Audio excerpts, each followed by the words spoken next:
I invite the CMA to adopt the draft decision entitled Outcome of the First Global Stocktake, contained in document FCCA/PA/CMA/2023/L.17. Hearing no objection, it is so decided.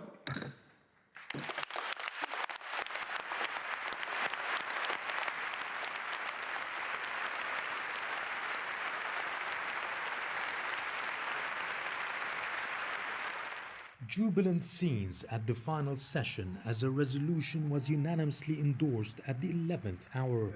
The critical fossil fuel phase-out issue had taken center stage throughout the conference.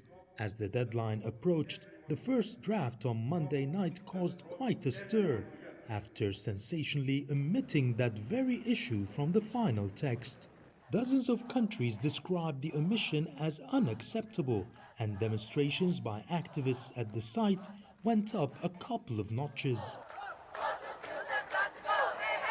But China was among the countries to intervene and help achieve the necessary breakthrough. Its special envoy said the agreement was something the US and China had been working towards in previous climate meetings. Here in Dubai, we have already fulfilled part of what we agreed in Sunnyland, which is working together to make a successful COP28.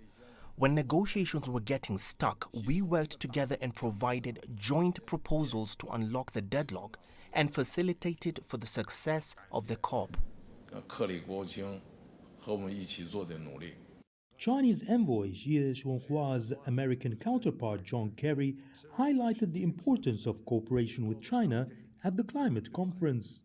We both hope and are pleased that we think our joint work not only advanced our respective national efforts, but also reflected at the COP in many ways throughout the creating of momentum and providing substantive ideas.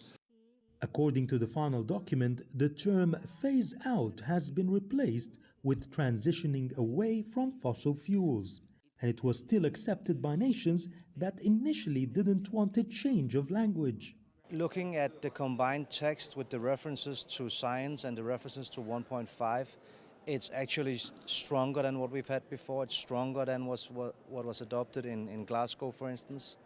Amongst other clauses, the document for the first time puts emphasis on speeding up mitigation and adaptation finance, doubling energy efficiency, and tripling renewable energy production levels.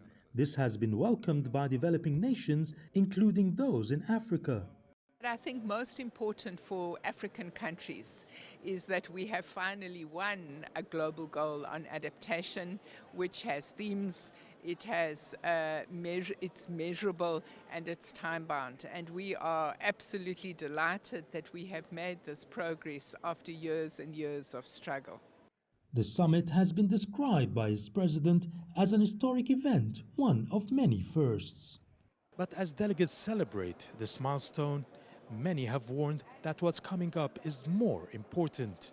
For this conference here to be really successful, the pledges have to be implemented.